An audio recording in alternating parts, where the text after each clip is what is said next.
What happens when the man who makes everyone laugh spends his entire life terrified of the exact thing that will one day kill him? Tonight, we go into the final year, the final hours, and the confirmed forensic truth behind the death of John Candy.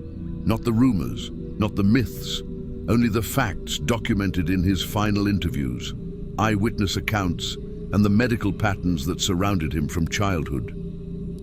John Candy was born in the city of Toronto in the year 1950. From the very beginning, life placed a clock above his head, one he could never unhear. When John was only 5 years old, his father, Sidney Candy, died suddenly at 35 years old, taken by heart disease. Your files say this fear stayed with him forever. A silent countdown, a family curse, a father and son connected by love and by a deadly pattern running through their bloodline. As John grew, the world discovered his talent. But he discovered something else: anxiety, insecurity, and a constant feeling that everything could vanish overnight. From SCTV to Splash, from the Blues Brothers to planes, trains, and automobiles, John Candy became the beating heart of American comedy. The lovable giant, the warm smile, the gentle soul. But behind the laughter, something deeper lived inside him. In one interview described in your files, Candy said something brutally honest. "I'm nobody in this town. I'm Dog Boy," a painful reference to the half-man, half-dog character he played in Spaceballs. He felt overlooked, undervalued, afraid of becoming irrelevant in an industry that burns through talent fast and cold. Actor Malik Yoba recalled that Candy refused to take vacations because he believed that if he disappeared even for a moment, Hollywood would forget him. Director John Turteltaub said Candy was desperate to be liked, unable to turn down a single autograph, terrified of disappointing even one fan. The world saw a man who made millions laugh, but he lived with sadness, anxiety, and a constant fear of losing everything. The documents you provided reveal a clear psychological cycle that shaped Candy's adult life. Anxiety, eating, shame, drinking, more anxiety. Whenever a bad review hit, he ate. Whenever the stress got too high, he drank. After heartbreak, your files say he once went on a tequila binge lasting 2 days, downing shot after shot. He wasn't reckless. He was trying to numb something, trying to silence the old fear, the one that sounded like a heartbeat stopping. In March of 1982, something shattered inside John Candy. His close friend and comedic idol, John Belushi, died of an overdose at 33 years old. Your files describe Candy collapsing emotionally. He went into a deep depression. He stopped answering the phone. He barely left his home. Friends say Belushi's death terrified him, because Candy saw himself in Belushi's lifestyle: late nights, self-medication, emotional turbulence. It was a mirror he didn't want to look at. Candy immediately quit cocaine, but the fear drove him further into overeating, drinking, and the one habit he could never quit: smoking. He had started as a teenager and never stopped. By the early 1990s, John Candy's health had entered its most dangerous phase. Your documents confirm his weight had climbed to between 330 and 350 pounds, the heaviest of his life. He smoked 1 pack of cigarettes a day, a habit unchanged since adolescence. And the fear of his father's death at 35 followed him relentlessly. He was trying to outrun genetics, addiction, criticism, stress, and an industry that never stopped demanding more. He didn't stand a chance. By 1993, the cracks began to show. Your files describe a string of box office flops, films that left Candy doubting his future. But the emotional blow came not from Hollywood, but from Canada. John Candy loved the Toronto Argonauts with all his heart. He didn't just buy part of the team, he lived with them, attended practices, visited the offices, stood on the sidelines. This wasn't business. It was identity. It was joy. Then, in early 1994, Candy was told the team would be sold. Your files say the news took the color from his face. A cold corporate announcement, ripping away something that had given him purpose. The emotional impact was immediate. The drinking increased, the binge eating worsened, the anxiety deepened, and then came Wagons East. John Candy arrived in Durango, Mexico in January of 1994 to begin filming the Western comedy Wagons East. Before the shoot, a medical exam declared him healthy enough, but on location, reality hit like a hammer. Your files describe extreme heat-heavy, layered costumes, long hours under the sun, scenes on horseback, and worst of all, altitude above 6,500 feet. Crew members reported that Candy struggled visibly. He sweated excessively. He breathed heavily. He looked exhausted. Drivers said he seemed pushed beyond his limits. For a man with his weight, his stress level, his smoking habit, and his family history, this wasn't just difficult, it was lethal. And then came the night that would become the center of his legend, and the beginning of the mystery. On March 3rd, 1994, John Candy filmed a scene that co-workers described as possibly the best performance of his entire time on the movie. He was proud, he was energized, he was happy. That night, he joined a crew celebration. He laughed, joked, even belly-bounced someone as a gag. Everyone said he looked lighter, emotionally, not physically, than he had in months. He invited colleagues to his place. He cooked spaghetti for them. He thanked his co-stars.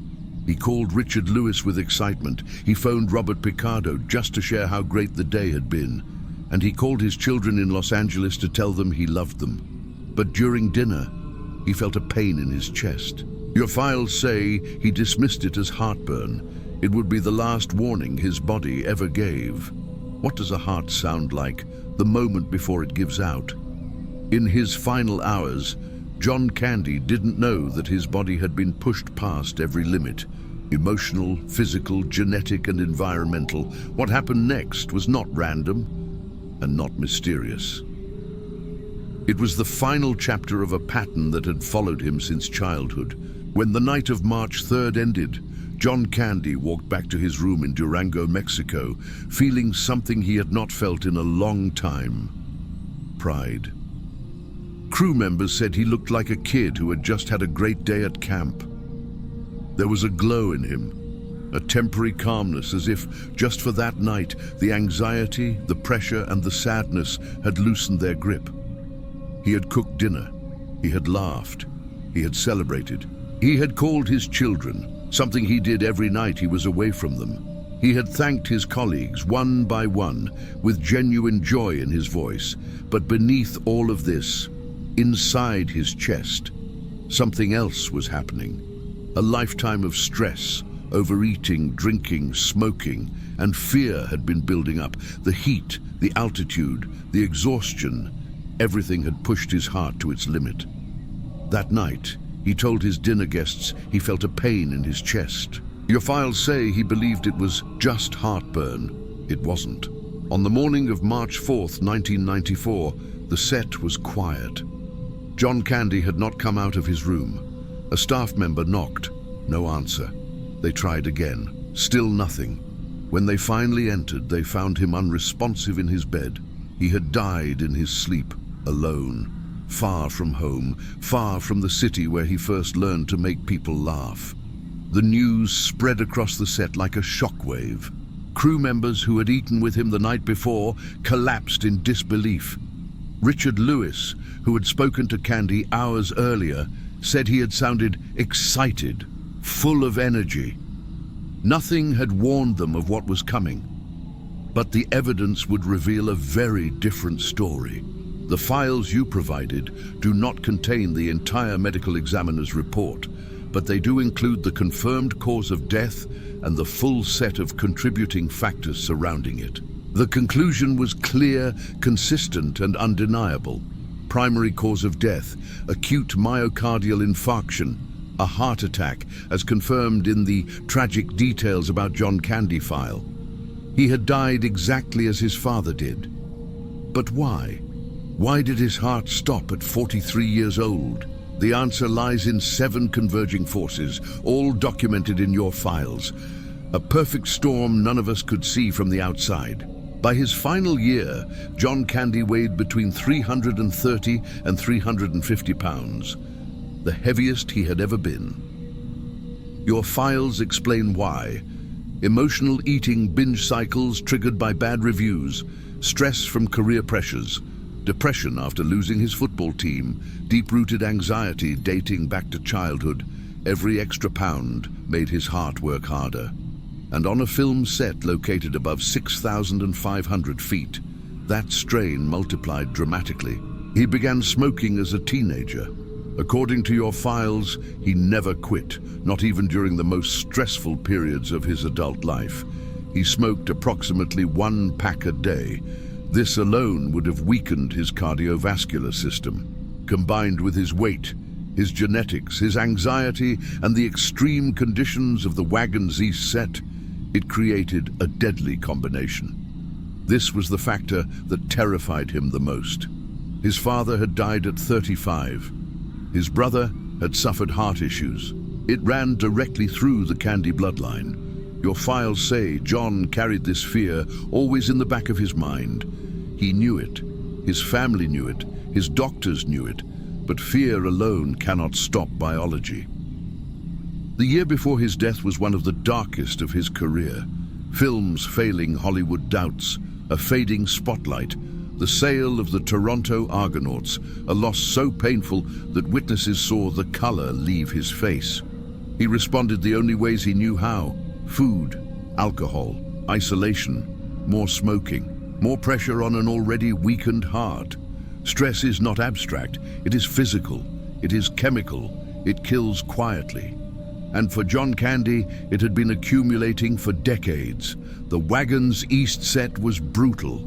Long hours under scorching heat, heavy, layered period costumes, horseback riding, filming at high altitude, above 6,500 feet. Crew members described him as struggling to breathe, profusely sweating, and pushed beyond his limits. This environment alone could have triggered cardiac distress in someone with no risk factors. For John Candy, it was catastrophic. Your files reveal moments of emotional collapse. One painful example: after learning the Toronto Argonauts were being sold, he went on a 2-day tequila binge, drinking shot after shot. These weren't habits. They were symptoms of grief, anxiety, shame, and emotional overload. Each episode placed further strain on his already vulnerable heart. By the final week of filming, Candy had worked long days in extreme temperatures, performed physically demanding scenes, continued smoking, felt increasingly fatigued, carried the emotional load of a troubled year. Crew members said he looked tired, worn down, and drained. This exhaustion weakened him further, leaving his heart with no reserve. Any one of these factors would have been dangerous. All 7 occurring at the same time made a fatal outcome almost inevitable. The heat, the altitude, the weight, the smoking, the genetics, the anxiety, the emotional collapse, the decades of pressure behind the smile. His heart simply could not survive the combined impact. And on that quiet morning in March, it stopped. John Candy lived his entire life fearing the same fate that took his father. The files reveal the full, chilling symmetry. Sidney Candy died at 35 from heart disease. John Candy died at 43 from heart disease.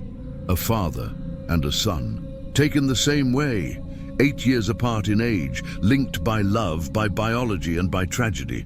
The fear that haunted John since childhood became the reality he could not escape. John Candy spent decades making people laugh. Not because he lived in joy, but because he understood sadness more deeply than most. He carried insecurity, anxiety, depression, addiction, and the weight of a family curse. But on his final night, something beautiful happened. He laughed. He cooked for friends. He celebrated the work he loved. He called his children. He felt good, maybe for the first time in months. And when he finally went to sleep, his heart, after battling for 43 years, could go no further. John Candy did not die forgotten. He did not die unloved. He died at the peak of what made him great: kindness, warmth, generosity, and a heart that gave more than it ever received. His legacy lives on, not in the way he died, but in the way he made the world feel while he was here. If you stayed with me through this story, thank you. John Candy's life meant something, and remembering him with honesty matters more than anything else. If you want more documentaries told with this same quiet respect, you can subscribe to the channel. It helps these stories reach the people who still care. And if you feel like sharing your thoughts or your memories of John Candy, the comments are open. I read everything, and every voice adds something real.